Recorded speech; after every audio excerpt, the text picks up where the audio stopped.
ان کے حوصلے توڑ سکا ہے اور نہ یہ کامیاب ہوگا۔ عالمی قوتوں کے لیے یہ بات باعث فکر ہونی چاہیے کہ کیا انہیں اقوام متحدہ کی جانب سے تسلیم شدہ ایک متنازع علاقے میں اس عالمی فورم کے اجلاس میں شرکت کرنی چاہیے۔ حسین وانی صاحب سینئر حریت رہنما ہیں، سر فرمائیے گا کیوں نہیں ہونی چاہیے G20 مقبوضہ کشمیر کے اندر؟ دیکھیں G20 مقبوضہ کشمیر میں کیوں نہیں ہونی چاہیے، ایک صاف اور واضح بات ہے کہ مقبوضہ کشمیر ایک متنازع علاقہ ہے، اقوام متحدہ کی قراردادیں اس پر ہیں کہ کشمیریوں کو اپنے استصواب رائے کا حق نہیں ملا، پہلی یہ۔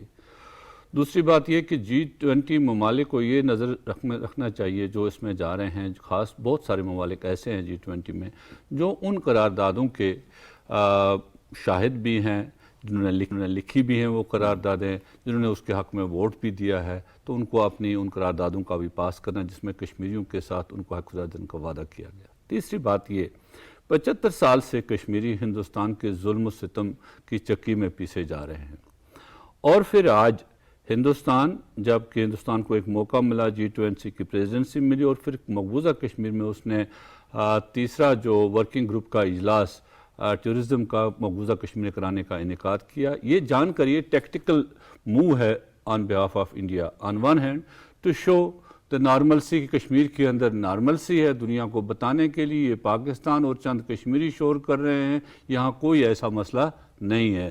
10 لاکھ 9 لاکھ فوج کی موجودگی میں آئے روز کریک ڈاؤن، گھروں کو اجاڑنا، گھروں کی تلاشیاں NIA کو استعمال کرنا، تمام جو بنیادی حقوق سلب کر کے پھر بتانا کہ یہاں پر نارملسی ہے، یہ دکھانا دنیا کو ہندوستان کی ایک اور چال تھی اس میں، چونکہ ٹورزم ہماری بیک بون ہے، مقبوضہ کشمیر کی اکانومی کی بیک بون، اور اس کو ہتھیار بنا کر ہندوستان نے اس کو کیا، اور ایک فالس، ایک نقلی، ایک جعلی مقبوضہ کشمیر کو ایک بیوٹیفیکیشن کی گئی، اس طرح سے سری نگر شہر کو جہاں لاشوں کے اوپر ایک نئے محل تعمیر کرنے کی کوشش کی گئی، اور G20 ممالک کو دکھانے کی جو ہندوستان کوشش کر رہا ہے۔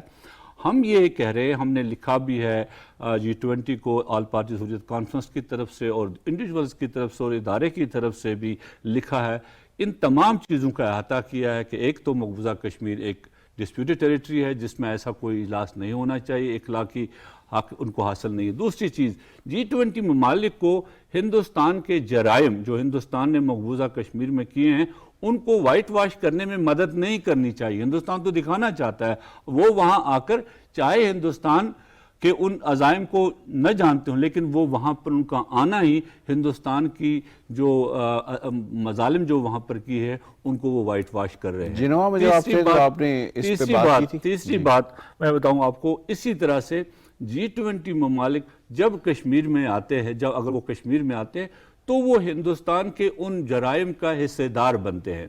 یہی باتیں ہم نے جنیوا میں تمام اسپیشل رپورٹرز کو لکھی تھی، اس سے پہلے ان سے بات تھی، پچھلے سیشن میں ہم نے اس پر بڑھ چڑھ کر بات کی تھی اور اس سے رسپانس بھی آیا۔ ابھی آپ نے 2 دن پہلے دیکھا ہوگا اسپیشل رپورٹر اور مائنارٹی ایشوز، ان کی جو پریس ریلیز تھی اور انہوں نے جو لکھا اس پر G20 ممالک کو لکھا اور پریس ریلیز لکھی، G20 ممالک کو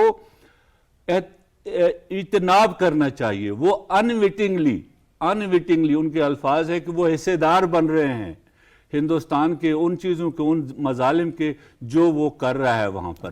ملٹری آکوپیشن کو، جو ہندوستان ملٹری آکوپیشن کو دوام دینے کی کوشش کر رہا ہے مقبوضہ کشمیر کے اندر، اس کے حصے دار بن جائیں گے اگر وہ لوگ وہاں جائیں گے۔ کیٹیگوریکلی اس نے ان چیزوں کا احاطہ کیا اور ساری چیزیں کی ہیں، اور اس سے پہلے بھی UN کی رپورٹیں، دوسرے اسپیشل رپورٹس کی رپورٹیں اس پر آئی ہیں مقبوضہ کشمیر۔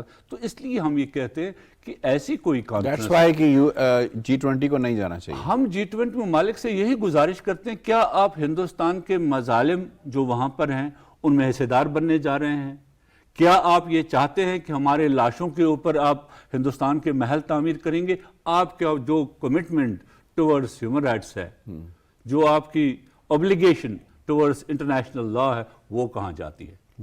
دس از ویری امپورٹنٹ۔ راجہ فہیم کیانی صاحب آپ کی طرف آتے ہیں جناب، یہ بتائیے انٹرنیشنل کمیونٹی کو اس طرح کیوں نہیں کرنا چاہیے، کیوں نہیں جانا چاہیے G20 کے اندر، اور کیا اس طرح کی کوئی سینسیشن وہاں پہ پائی جاتی ہے، اس طرح کی کوئی سوچ پائی جاتی ہے کہ اگر ہم گئے تو ہم اپنی ہی باتوں سے منحرف ہو جائیں گے جو ہم پچھلے 75 سال سے کرتے آئے ہیں؟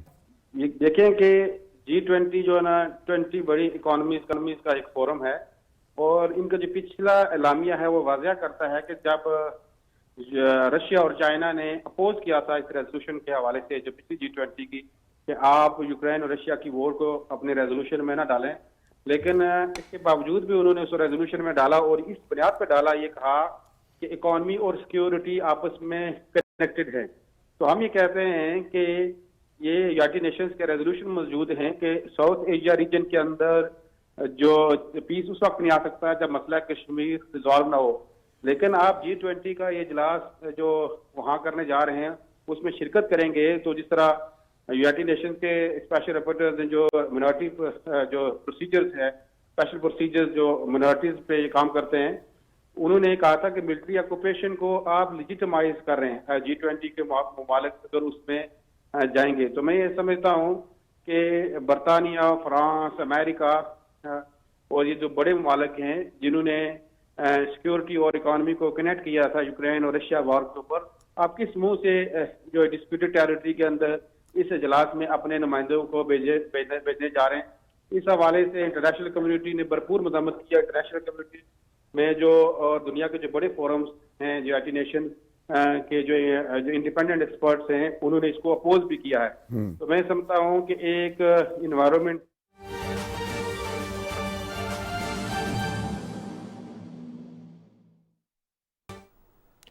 اپنے تمام ناظرین کو تازہ خبر دیتے چلیں۔ کراچی سے سرکاری اسکیم کے تحت عازمین حج کی پہلی پرواز قومی ایئر لائن PK 773 سے 316 عازمین کو لے کر مدینہ منورہ پہنچ گئی ہے۔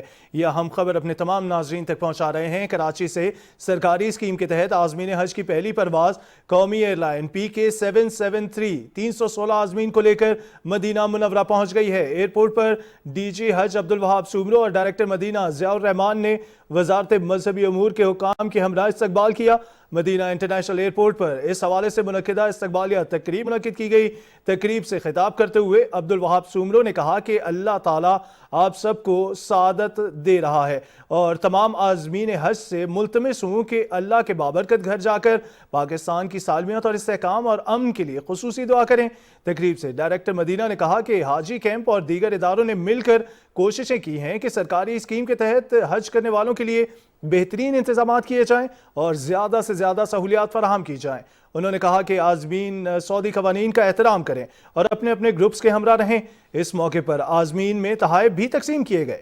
عازمین کے لیے مدینہ میں ٹرانسپورٹ کے بہترین انتظامات کیے گئے ہیں۔ یہ خبر آپ تک پہنچا رہے ہیں کراچی سے۔ سرکاری اسکیم کے تحت عازمین حج کی پہلی پرواز قومی ایئر لائن PK 773 316 عازمین کو لے کر مدینہ منورہ پہنچ گئی ہے۔ باخبر رہیے، دیکھتے رہیے پاکستان ٹیلی ویژن نیوز۔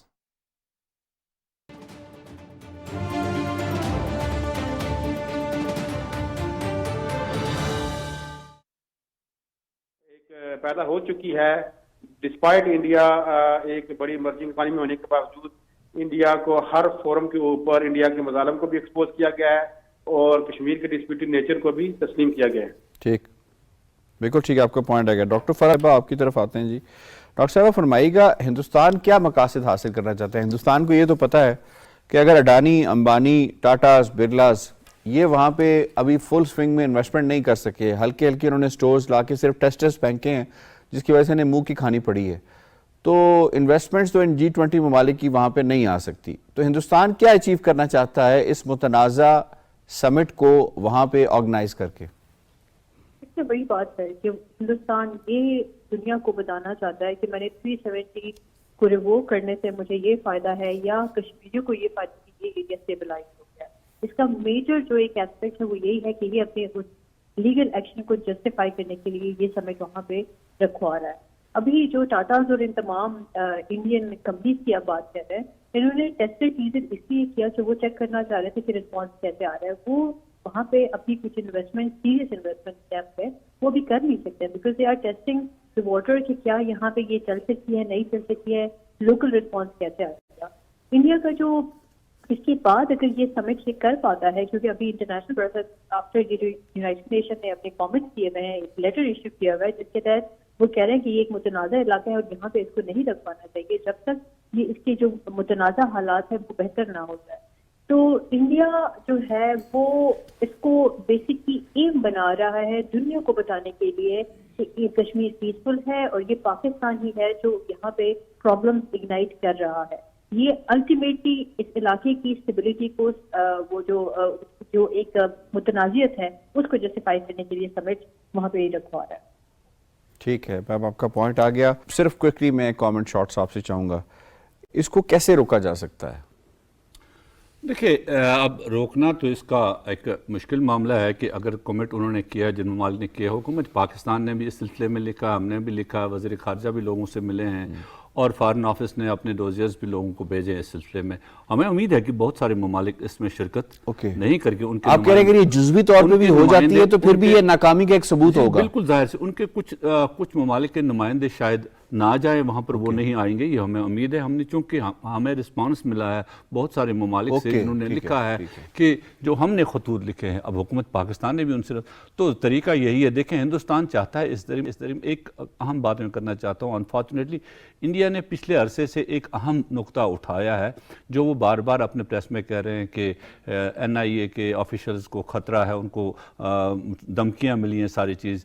آئی فیل کہ ہندوستان اس موقع پر کوئی فالس فلیگ آپریشن نہ کرے ایسا سلسلہ اور پھر ہم پر یہ الزام لگائے دیکھیں جی ہم سب کچھ کر رہے تھے، اس طرح کشمیریوں نے کیا، اس طرح کیا پاکستان نے کیا. So we must keep this point also in mind. بالکل ٹھیک ہے، آپ کا پوائنٹ آ گیا جناب. بڑھتے ہیں اگلے موضوع کی جانب. اگلا موضوع ہے، اگر آپ کو یاد ہو تو کچھ عرصہ پہلے لیسٹر شائر کے اندر کچھ فسادات پھوٹے تھے اور ان فسادات کے حوالے سے اپنے پروگرام میں بار بار یہ بات کی تھی کہ یہ فسادات بیسکلی یہ ہندوستان ایکسپورٹ کر رہا ہے ہندوستان کی سرزمین سے، اور یہ RSS کی جو انٹرنیشنل ونگز ہیں، ٹھیک ہے، وشوا ہندو پریشد نامی اور باقی جو ان کی آرگنائزیشنز ہیں، یہ وہاں پہ اس کو پروان چڑھا رہی ہیں. جو مسلمان ہیں ان کو آئسولیٹ کرنے کے لیے، ان کے بارے میں ایک نفرت آمیز رویہ پیدا کرنے کے لیے وہاں کے جو اور نیشنلز ہیں ان کے ذہنوں میں. تو اس وقت تو ہندوستان نے بڑی کوشش کی کہ کسی طریقے سے کارپیٹ کے اندر ساری صورتحال کو جو ہے وہ انڈر دا کارپیٹ کر دے. بٹ اس کے اوپر انویسٹیگیشن جب کی گئی ہیں تو ابھی لیٹسٹ جو رپورٹ سامنے آئی ہے کہ اخبار کی جانب سے، اس نے یہ بات کہی ہے کہ یہ جتنا کچھ بھی ہوا یہ BJP کی انسٹیگیٹڈ تھا، BJP نے کرایا تھا. اب یہاں پہ سوال یہ پیدا ہوتا ہے کہ BJP کیا اتنی تگڑی ہو گئی، اتنی سٹرانگ ہو گئی ہے کہ اپنے ملک کے اندر جو نفرت کا بیج انہوں نے بو دیا ہے، اپنے ملک کے اندر تو مسلمانوں کو کہہ رہے ہیں کہ یا آپ کے پاس گھر واپسی کا راستہ ہے یا پھر آپ پاکستان چلے جائیں. وہاں پہ سکھوں کو مار رہے ہیں. دلتوں کے ساتھ جو سلوک ہو رہا ہے کہ کہہ رہے ہیں کہ ہر 4-5 گھنٹے میں ایک دلت جو ہے وہ خودکشی کرتا ہے. اسی طریقے سے جو باقی مائنورٹیز کرسچنز کے چرچز کو جلایا جا رہا ہے. اب یہی کچھ کیا یہ انگلینڈ کے اندر، یورپ کے اندر، اسی طریقے سے امریکہ کے اندر، آسٹریلیا کے اندر، نارتھ امریکہ یعنی کینیڈا کے اندر بھی یہ کچھ کریں گے، اور خاص طور پر مڈل ایسٹ کے اندر بھی اس کے اثرات ہو سکتے ہیں، جو کہ ہم نے قطر کے حوالے سے دیکھا کہ قطر میں کس طرح سے ہندوستانی جو سپائز ہیں، وہ ایکٹیو آفیشیل سپائز جو ہیں وہ پکڑے گئے ہیں جو اسرائیل کے لیے جاسوسی کر رہے تھے ہندوستان کے اندر. اس پہ کچھ شارٹس ہیں پہ آپ کو سناتے ہیں، پھر سوال شروع کرتے ہیں.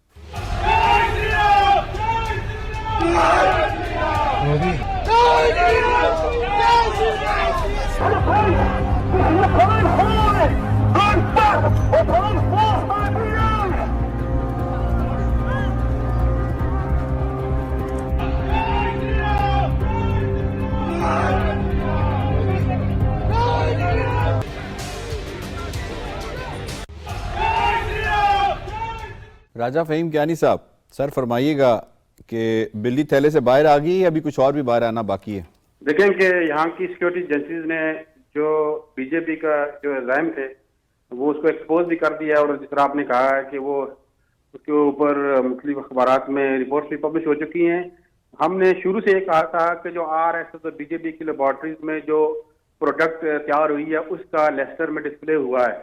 جس طرح وہ مقبوضہ کشمیر کے اندر آکوپیشنل فورسز کے ذریعے وہاں پر نہتے کشمیریوں پہ ظلم ستم ڈال رہے ہیں، جس طرح وہاں کی جو مسلم مائنورٹی کے اوپر مختلف بلیک لوز امپوز کر کے ان کو بنیادی حقوق سے دستبردار کیا جا رہا ہے، دلت کے ساتھ کیا ہو رہا ہے، کرسچن کے ساتھ کیا ہو رہا ہے. تو شاید یہ بات ماضی میں سمجھانا ہمارے لیے مشکل تھی، لیکن انہوں نے جو ڈسپلے لیسٹر میں کیا ہے اس سے جو BJP کے جو عزائم ہیں یہاں کی لوکل کمیونٹی میں مکمل طور پر ایکسپوز ہو چکے ہیں. اور یہ پورا ایک پلان کے ذریعے یہاں کی یوتھ کو موبلائز کیا گیا، جو ایکسٹریمسٹ ایجنڈے کے تحت بی جے پی نے یہاں موبلائز کیا ہے، اور مسلم کمیونٹی کو پریشرائز کرنے کے لیے، تاکہ مسلم کمیونٹی جو بی جے پی کو ہر حوالے سے یہاں پر انٹرنیشنل فورمز میں ایکسپوز کر رہی تھی. تو میں سمجھتا ہوں کہ مکمل طور پر جو ہندوتوا کا ایجنڈا ہے، جو ایکسٹریمزم کا ایجنڈا ہے، وہ یہاں کی سیکورٹی ایجنسیز نے جو تحقیقات کر کے اس کو ایکسپوز کر دیا ہے. ٹھیک ہو گیا. ڈاکٹر صاحبہ یہ فرمائیے گا کہ اس سے آپٹکس کیا نکلتے ہیں؟ جو اکھنڈ بھارت کا کانسیپٹ تھا ہندوستان کا، وہ تو یہ تھا کہ اس ریجن کے اندر جہاں جہاں پہ ان کے مطابق جو ہے وہ یہ سمجھتے ہیں کہ افغانستان تک جو ہے وہ بھارت کا وجود ہونا چاہیے، اور یہی کچھ یہ اکھنڈ بھارت کا جو کانسیپٹ ہے یہ اپنے بچوں کو بھی پڑھاتے ہیں اور اپنے جو انتہا پسند سینٹرز وہاں پہ پڑھاتے ہیں. تو اکھنڈ بھارت کا اگر معاملہ یہاں تک تھا تو پھر یو کے میں، پھر آسٹریلیا کے اندر ہم نے جو دیکھا وہ پھر کیا ہے؟ دیکھیے یاسر صاحب، آپ کو ایک چیز دیکھنی پڑے گی کہ انڈیا ایسا کر کیوں رہا ہے. اکھنڈ بھارت چاہے کسی کا کوئی بھی ایجنڈا ہوگا، وہ اس کو پرسو کرنے کے لیے کچھ نہ کچھ کرتا رہتا ہے. گریٹر اسپائن بھی ایک کانسیپٹ ہے، وہ بھی اس کو اچیو کرنے کے لیے کچھ کر رہا ہے، جس کے لیے ریزسٹنس آ رہی ہے. تو ریزسٹنس تو آئے گی. اس طریقے سے اگر ہم دیکھیں اور ہسٹوریکلی جائے اور بارڈرس کو چیک کریں تو ہم لوگ بھی بنگال تک پہنچتے ہیں. تو یہ تو اس کو جسٹیفائی کرنا I think it's all together very impossible at the moment.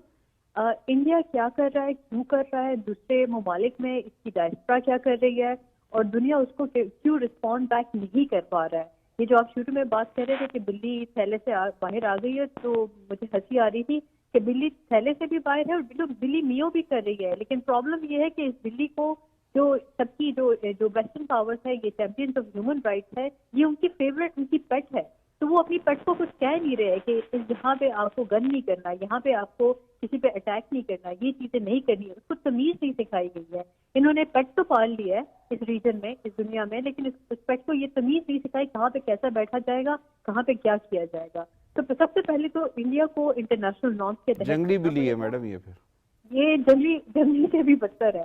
تو اس کو سب سے پہلے تہذیب سکھانی پڑے گی کہ جب آپ انٹرنیشنل سسٹم میں رہتے ہو اور آپ ایک بہت اچھی اکانومی ہو، بہتری کی طرف جا رہے ہو، بہت اچھے نمبرز کے ساتھ آپ آگے جا رہے ہو، تو آپ کو تمیز کے ساتھ جانا پڑے گا اور تمیز سیکھنی پڑے گی، چاہے اس کا دل چاہے یا اس کا دل نہ چاہے. وہ تو کہتے ہیں ہمارا کلچر ہی ہے.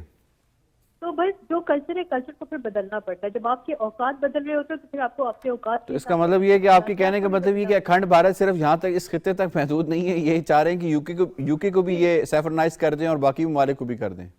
ہر جگہ پہ یہ اپنا انفلوئنس اسٹیمپ کرنے کی کوشش کر رہے ہیں، جو ان کا بہت غلط اور گھٹیا سوچ ہے.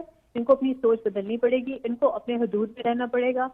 کسی ملک کو بھی یہ حق حاصل نہیں کہ دوسرے ممالک میں جا کے وہ انسٹیبلٹی کرائے، پرابلم کریٹ کرے، سیکورٹی کنسرنس پیدا کرے. ہم پاکستان کے حالات دیکھتے ہیں، ہمیں تو ڈیلیبریٹلی الجھا کے رکھا جا رہا ہے تاکہ ہم لوگ خود میں ہی الجھے رہے، باہر نہ دیکھ سکے، باہر نہ جھانک سکے ہمارے ارد گرد کیا ہو رہا ہے. تو ہمیں تو الجھا کے رکھا گیا ہے. تمام فورسز میں یہاں پہ فلی ایکٹیو ہے، فلی ایکٹیویٹڈ ہے، اور اسی حساب سے ہم چل رہے ہیں. ہمیں سمجھ نہیں آ رہی کیا ہو رہا ہے، خود کو گھر کو ٹھیک کرے کہ بارڈرز کو ٹھیک کرے. تو 100 چیزیں چلی ہوئی ہیں. لیکن انٹرنیشنل سسٹم میں انڈیا کو جو برکس کا بھی حصہ ہے، ایس سی او کا بھی حصہ ہے، یہ G20 کا بھی حصہ ہے، یہ ان تمام چیزوں کو دیکھتے ہوئے، ان تمام گروپنگ کو دیکھتے ہوئے انڈیا کو تہذیب کے دائرے میں اب چلنا پڑے گا. اگر یہ ان ممالک کی لسٹ میں آ رہا ہے تو ان کو ان سے تھوڑی بہت ان کو تمیز بھی سیکھنی پڑے گی. اس حساب سے اگر چلے گا تو it will fall. There is no reason کہ انڈیا سروائیو کر پائے گا. اور جس جنگلی طریقے سے یہ اسپریڈ کر رہا ہے اپنے نوشن کو، اپنے میسج کو، اپنے میسج اور اپنے نوشن کو بھی سنبھالنا پڑے گا. ٹھیک ہے، آپ کا پوائنٹ آ گیا. وانی صاحب، لگے گی آگ تو آئیں گے گھر کئی زد میں، یہاں پہ صرف ہمارا مکان تھوڑا ہی ہے. کیا جو کشمیری آج تک چیختے رہے، چلاتے رہے کہ یہ جو فورس ہے یہ انسان دشمن فورس ہے، اب یہ ہیٹ یو کے کو فیل ہو رہی ہوگی؟